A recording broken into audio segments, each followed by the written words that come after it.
Well, if our next guest has his way, protesters who want to exercise their First Amendment rights at military funerals are going to have to battle the privacy rights of military family members. Congressman John Boccieri of Ohio, a former Air Force pilot himself, introduced a resolution Friday to restrict protest at military funerals, and he joins us now from Cleveland. Congressman, thank you for joining me. First of all, why is this an issue? Tell us where the problem has been. Well, this rogue group of individuals have been protesting at military funerals, actually getting in the face of family members as they leave the hearse for soldiers who have fought and died for our nation. While as a military veteran and current reservist, we would fight over and over again for their right to spew their venom and their hate, but they have to do it at a respectful distance.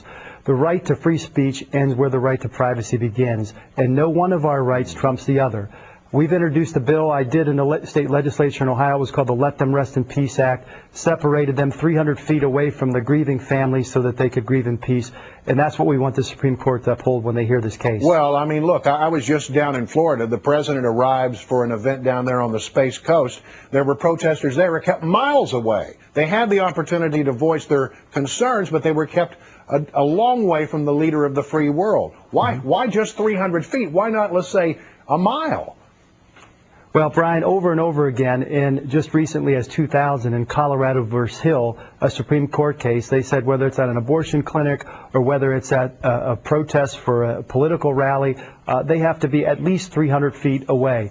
We're suggesting that states that have enacted these provisions where they have said that the grieving family has a right to privacy and the minimum distance needs to be 300 feet, which has been upheld in the Supreme Court, we want to be respectful of that. Again, their free speech rights end where the family's right to privacy begins. This is personal for me. I flew soldiers in and out of Baghdad, wounded and fallen soldiers. This is very personal to me. So what are the chances that this will move forward? What's your sense of that?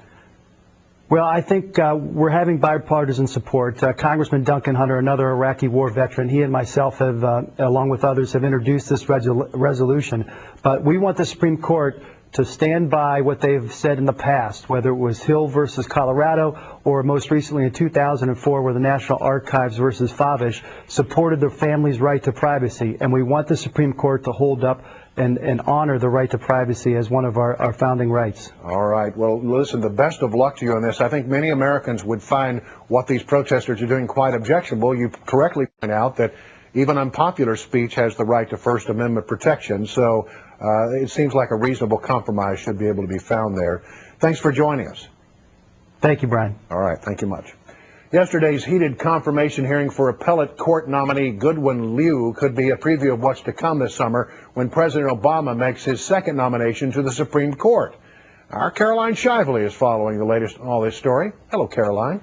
Hi to you, Brian. If the Senate Judiciary Committee's actions yesterday are